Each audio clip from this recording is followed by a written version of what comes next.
noite a todos, aqui presente. Temos mais gente aqui. Sempre, cara, fica até melhor para a gente. Porque daí ele olha para um lado só, né?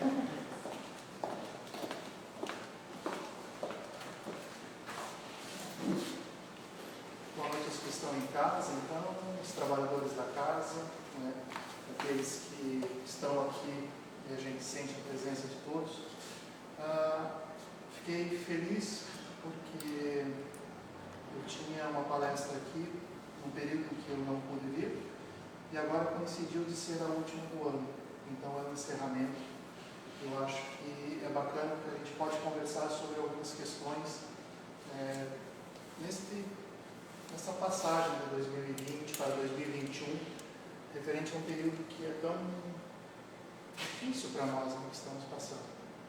E o tema que eu trouxe hoje para a gente refletir é sobre a doutrina, né? Uma doutrina que nos dá uma tranquilidade, uma doutrina que nos dá consolo para muitas situações. E coincidentemente ou não, eu acho que não é, a abertura do livro, na leitura hoje do Livro dos Espíritos, é justamente essa percepção de que nós temos hoje um instrumento, né? Nós temos hoje uma possibilidade de olhar a questão da religiosidade e da fé de uma forma muito diferente do que era no princípio do movimento cristão.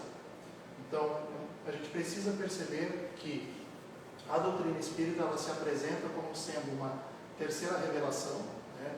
Moisés vem com a primeira revelação no período em que nós tínhamos o culto a vários deuses, então ele vem e traz uma ideia de Deus único.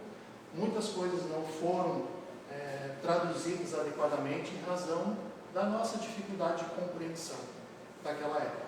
Eu digo nossa porque nós estávamos lá. Nós não estamos aqui hoje, somente hoje. Então nós temos uma sequência de reencarnações, talvez centenas delas, e tivemos passando por esses períodos.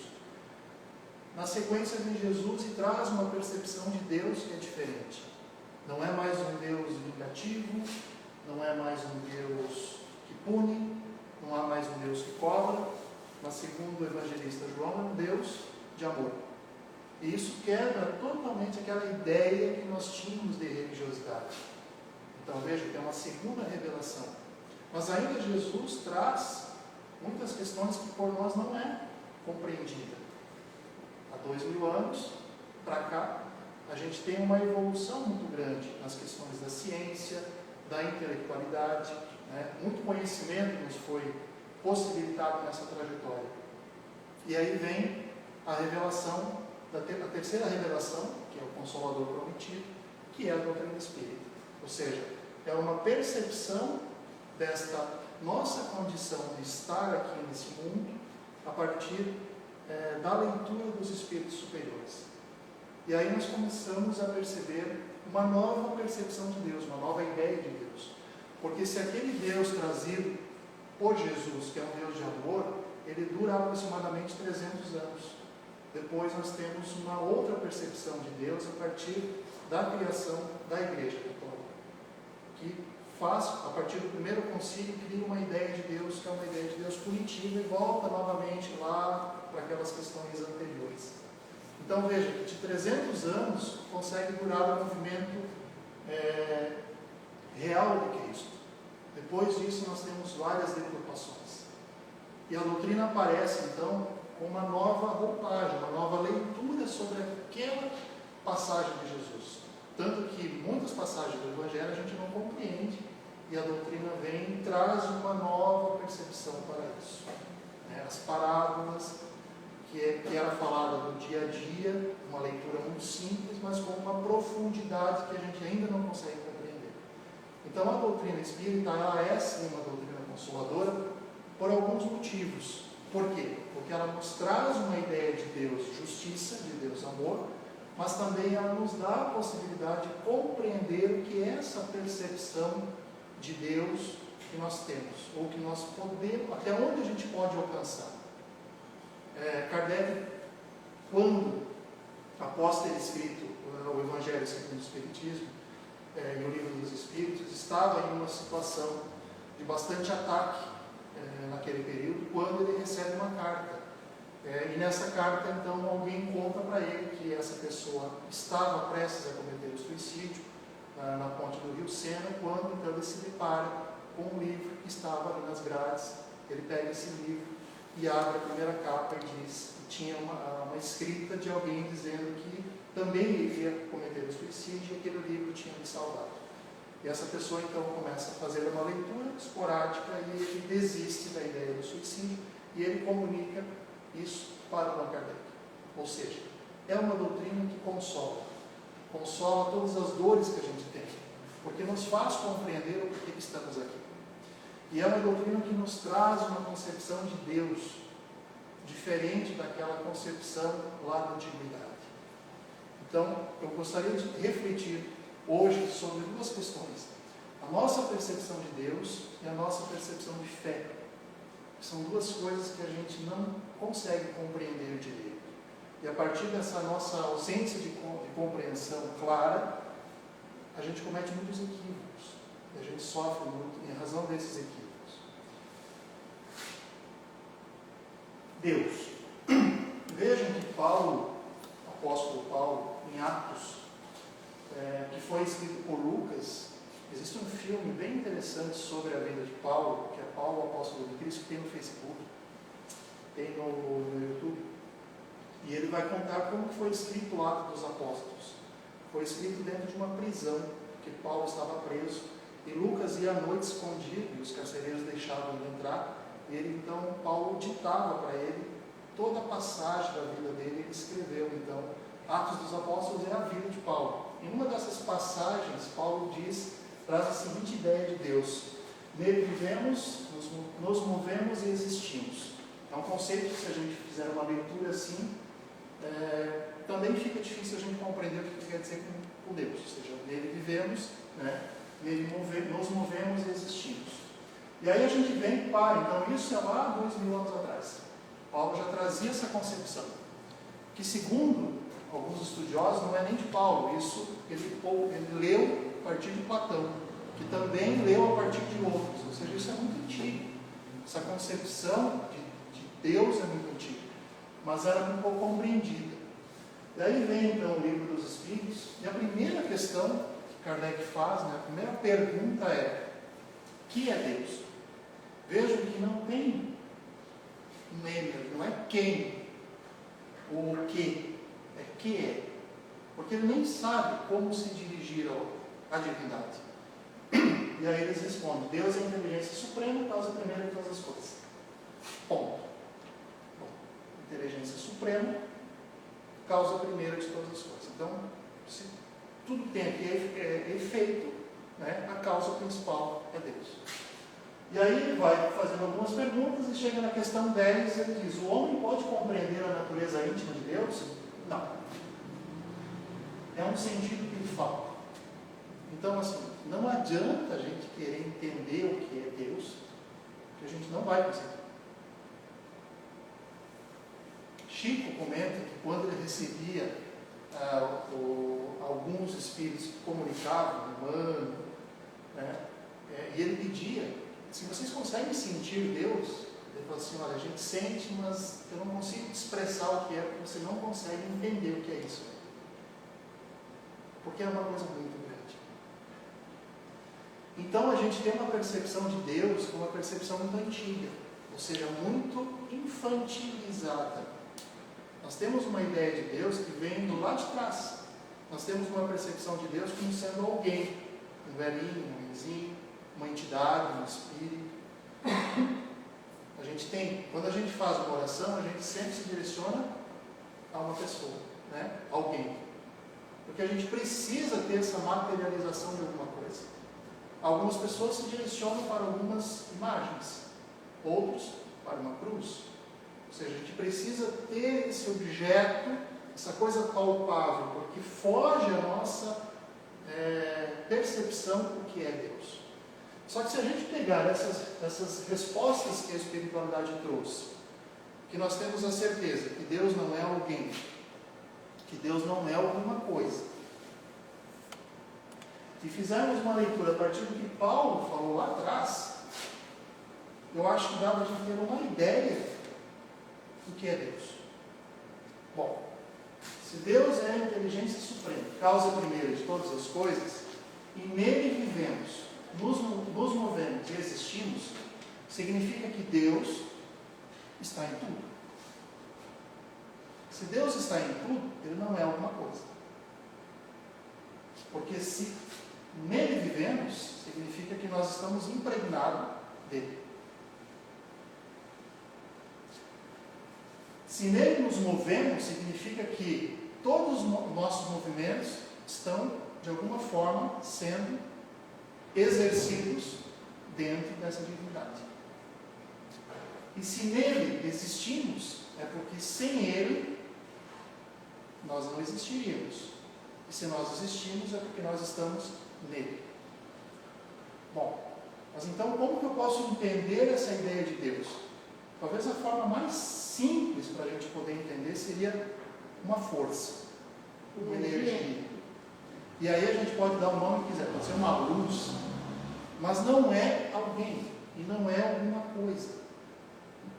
Então vamos tentar simbolizar isso de forma mais simples. Imagine um aquário com um peixe na água. Esse aquário é o sistema, o planeta, nosso mundo. Nós somos o peixe e a água é Deus. Claro que fora do aquário também tem água, porque Deus está no universo e não é só no nosso planeta. Mas só para a gente centralizar isso dentro da Terra. Ou seja, a água é Deus. Tudo aquilo que flui ali é Deus. E o peixe que somos nós, estamos dentro disso. Respirando isso, vivendo isso. E sem isso, nós não vivemos. O peixe tira da vida e morre. Tu veja como essa concepção é muito diferente daquilo que a maioria das pessoas compreendem por Deus. Por quê? Porque isso nos traz uma responsabilidade de não cometermos alguns equívocos ou algumas infantilidades e nos traz uma responsabilidade de agirmos adequadamente em todos os momentos de nossa vida. Porque nós temos uma característica de agora eu vou fazer uma oração. Então eu vou no centro, eu vou na igreja, eu vou em algum lugar, joelho, me concentro, como se ali Deus está aqui. Gente, Deus está em todo lugar. Então, nessa percepção que Paulo traz lá atrás, eu posso estar linkado com Deus às 24 horas por dia. Então, o que é o ato de rezar? O que é orar? O que é estar em contato com Deus? É estar em algum lugar? Não. O fato de vocês estarem aqui significa que vocês estão em contato com Deus? Não. Se vocês não estiverem ligados e com vontade de estar percebendo essa sintonia e essa presença, não é um lugar que vai fazer sentido. Agora, se eu tenho essa consciência, e se eu tenho uma ação positiva, uma sensibilidade de perceber que eu vivo nessa energia que é divina, então, em todos os instantes da minha vida, eu estou em sintonia com Ele. E aí a minha religiosidade, ela é exercida diariamente. E não só em alguns momentos por semana. Olha como isso nos dá uma responsabilidade. Que é muito diferente de só naqueles momentos em que eu quero me ligar com Deus. Ou seja, naquele momento que a gente para fazer uma oração, é o momento que a gente se dá conta que a gente tem que fazer a ligação. Mas não significa que Ele não está em nós em todos os momentos. E que nós não estamos nessa força em todos os instantes. Então isso nos tira a ideia de um Deus que está em algum lugar. Que a gente tem que ir até lá para se encontrar com Ele. Um Deus que nos castiga, um Deus que nos pune. Se a gente compreender bem as leis naturais, a gente sabe das causas e dos efeitos. E a gente sabe que esse Deus que permite que a gente está aqui hoje, permite que a gente está aqui por amor. Porque se a gente retroagir e ver a quantidade de coisas que a gente já fez, e ainda assim nós temos oportunidade de vir aqui e tentar fazer diferente, não é de alguém que nos pune, é de alguém que nos consome, é de alguém que quer ver a gente crescer e que confia. Então a gente está a todo instante ligado com Deus. Quer dizer, Ele está a todo instante ligado com nós. Nós, em alguns momentos, nos ligamos com Ele. Então, qual é o desafio? Talvez agora, nesse período que a gente ficou em casa, na pandemia, porque agora ninguém mais está em casa, está tudo liberado, mas um período, ali nos primeiros 2 meses, que todo mundo ficou mesmo,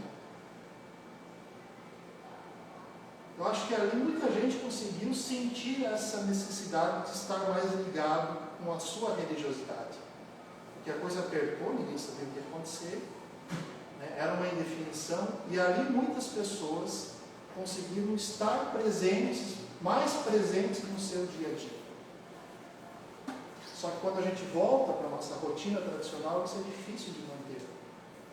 Claro, eu não vou ficar diariamente no mundo de utopia, achando que não é assim. Mas eu preciso ter consciência que em todo instante da minha vida, do meu dia, eu estou sintonizado, ou Ele está em mim, eu só preciso sentir a sua presença. Então a gente pode, várias vezes por dia, parar aquele momentinho, 2, 3 minutos, e tentar sentir essa vida, essa sintonia de Deus, independentemente do lugar que vocês estejam. Porque isso muito mais é um sentimento do que uma prática. 2 monges caminhavam na beira do lago, quando uma mulher pedia socorro, estava para ser afogada. E um dos monges entra e pega essa mulher no colo e salva ela. Fica com ela no colo 1, 2 minutos. O outro monge ficou apavorado, porque uma das regras desse mosteiro era não encostar em mulheres. Eles não podiam, em razão da religiosidade deles. E eles prosseguiram viagem, e o outro monge, cada pouco ficava falando, mas você não podia ter pego essa mulher, você não podia encostar nessa mulher. E agora o que nós vamos fazer? Nós cometemos um pecado. E assim foi durante a caminhada. Até que, passado uns 30 minutos, o outro monge disse, olha, eu peguei aquela mulher por alguns segundos e ela esteve comigo. Você carrega ela por 30 minutos. Então, o meu ato foi um ato necessário para aquele momento. Foi uma exteriorização. Você carrega ela no teu sentimento de culpa, na tua incompreensão, e tu podes levar isso a vida toda. Então, o que é que a gente traz com a gente que não é nosso, que não precisa ser trazido? Então, muito mais interessa o que sentimos e a forma como nós percebemos tudo isso que nos envolve, do que as nossas ações. Porque nós temos muitas vezes comportamentos bons, comportamentos positivos, agradáveis, mas internamente nós somos um turbilhão. E aí a espiritualidade que consegue sentir isso, faz uma leitura nossa e olha, meu Deus, o comportamento é excelente, mas internamente é complicado. Então, não se preocupem com a exterioridade. Como eu vou exteriorizar essa minha religião, essa minha fé? Se preocupem em estarem o máximo possível ligado com essa energia que nos envolve, que é a energia divina. Porque sem ela a gente não vive. Né? E vamos amadurecer essa ideia de que Deus é alguém que está em algum lugar. Deus está em todo lugar. Está em nós. Está aqui. E uma outra percepção que a doutrina traz para nós é a questão da fé, que também é muito mal compreendida. Muitas vezes em razão da nossa também falta de compreensão da divindade. Nós temos uma característica de trabalhar com a ideia de fé sempre terceirizando isso para alguém de fora. Então a gente pratica atos sempre no sentido de que alguém vai fazer alguma coisa por nós. E a ideia de fé trazida no Evangelho, olha só que interessante, um dos conceitos de fé é a consciência que ele tem, que nós temos, das faculdades. Então vamos começar aqui, é a consciência. Primeira coisa, fé raciocinada. Não é uma fé cega. Ou seja, por que tu acredita nisso? Ah, não sei, eu acredito porque eu fui criado nisso. Não, isso não é fé. Isso é uma crença. E a crença, você acredita numa coisa, hoje ou menos, pode não acreditar. Uma crença não é fé. A fé, ela precisa ser compreendida, uma confiança. Mas você tem que compreender isso. Então, por que tu está aqui hoje? Ah, porque eu acredito na reencarnação. Não, eu sei que ela existe. O fato de eu acreditar ainda é pouco, porque amanhã eu posso não acreditar mais. Então, eu sei que ela existe. Isso é um ato de fé. Porque isso é, a partir da minha consciência, eu reconheço que isso existe. Vocês entendem a diferença? Porque eu posso sair daqui hoje para uma outra religião que não acredita e lá eu entender que está correto e eu deixei de acreditar. Então, a fé e a crença são duas situações diferentes. É a consciência, não é fé cega, que ele tem das faculdades imensas depositadas em germe no seu íntimo. É a consciência das faculdades, das virtudes. O que é fé? A fé é a consciência que eu tenho das minhas virtudes. Não é a Virgem Maria, não é em Jesus, não é na espiritualidade. É a consciência que eu tenho de que eu, sendo filho de Deus, eu tenho uma imensidão de virtudes. Mas qual é o problema disso? Depositadas em germe, semente, em seu íntimo, dentro de nós. A princípio em estado latente, eis a questão. Tudo adormecido, a maioria das coisas. E que lhe cumpre fazer que desabrochem e cresçam pela ação da sua vontade. O que essa concepção de fé traz para nós? O que você precisa para cumprir a sua trajetória aqui está dentro de ti. Tu não precisa que ninguém te ajude. Está tudo em ti. Ah, mas eu não sei onde. Esse é o problema. Porque a gente não tem consciência de onde isso está, porque a gente não se conhece. Por exemplo, vou dar palestra no centro. Se eu trabalhasse com uma fé cega, aquela fé que eu jogo tudo para os outros, assim, eu vou dar palestra, a me convidou, eu vou lá. Que tema? Não sei, eu vou falar de Jesus. Falar de Jesus. Mas assim, eu vou, no dia me concentro, a espiritualidade vai me ajudar, eu vou lá e vai dar tudo certo. Será? O que cabe a mim fazer? Eu tenho que ter consciência e, primeiro, eu tenho que ter responsabilidade sobre o tempo, eu tenho que conhecer aquilo, eu tenho que sentar e estudar aquilo, eu tenho que fazer a minha parte. Eu tenho que saber que se eu tenho vergonha de vir aqui falar, eu preciso vencer essa vergonha. Isso é comigo. Não é o Espírito que está aqui me dando apoio, é comigo. Agora, se eu venho aqui e falo de forma agressiva, de forma rude, eu preciso saber que eu preciso mudar isso. Isso é comigo.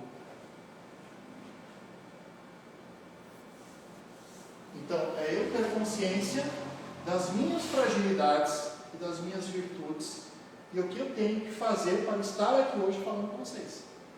Claro que há toda uma equipe que organiza, que prepara, que nos dá um apoio. Mas eles não vão fazer o trabalho que é nosso. Você pode estar aqui, talvez, me intuindo para em algum momento falar alguma coisa que eu nem percebo. Mas o grosso do trabalho é meu. Então, uma fé cega faz com que eu jogue a responsabilidade para os outros. Uma fé raciocinada diz o quê? Eu vou me preparar, eu sei que eu tenho que cuidar isso, falar isso, e sei que eu vou ser ajudado.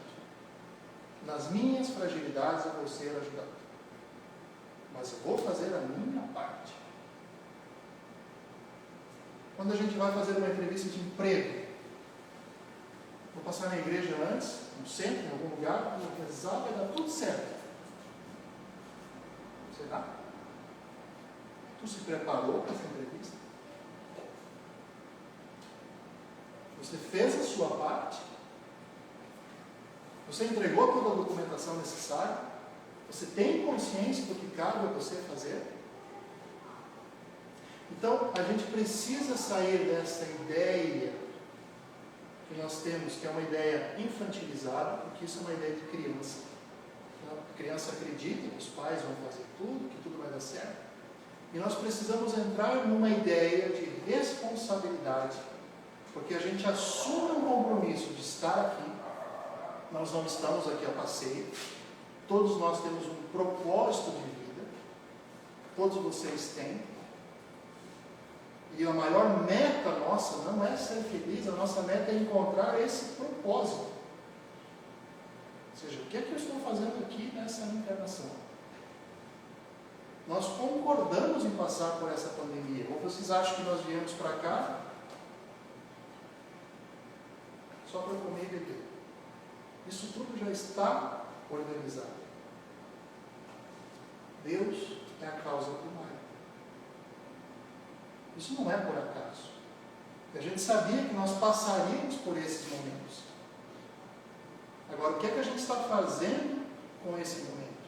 Será que a gente está cumprindo com aquele propósito que a gente se programou na espiritualidade para vir para cá? Mas eu não sei qual é o propósito que eu me programei. Eu não sei o que eu escolhi. Lá dentro você sente. E sabe qual é o sinal principal que nos alerta quando a gente sai fora do caminho? O sofrimento. A dor. A dor e o sofrimento é o sinal de que você está fora do teu caminho, do teu propósito, daquilo que tu veio fazer. E aí o que tu tem que fazer? Retomar o caminho. Mas dói. Dói porque tu tem que voltar. Mas é uma dor que depois te orienta. Então, e nós vivemos em sofrimento o tempo todo. Porque a gente está o tempo todo saindo dos caminhos. Porque para a gente compreender qual é o nosso caminho, a gente precisa parar e nos perceber o que realmente a gente quer. Eu quero estar nesse emprego, eu quero ser mãe, eu quero ser pai, eu quero casar, eu quero esse trabalho, eu quero isso, eu quero aquilo. É isso, a minha vida é isso. São decisões diárias, difíceis. E às vezes a gente escolhe errado, que a gente tem um princípio que é equivocado. E qual é o princípio básico equivocado que nos tira sempre dos caminhos? A facilidade e a questão material. É o que está sempre nos tirando do caminho. E lá na frente a conta vem, dói, daí a gente volta. Fica um pouquinho e sai fora. E aí nesse meio tempo entre vai e volta, a gente vai sempre buscar isso em Deus. Deus me ajude. Eu tenho fé, tudo vai melhorar. O que é que tu está fazendo para melhorar? E aí a gente volta naquela ideia de Deus como sendo alguém que está sempre cuidando um do outro. Que está lá com uma cadernetinha, anotando que eu fiz certo e errado. Isso é lei cósmica, não tem ninguém anotando.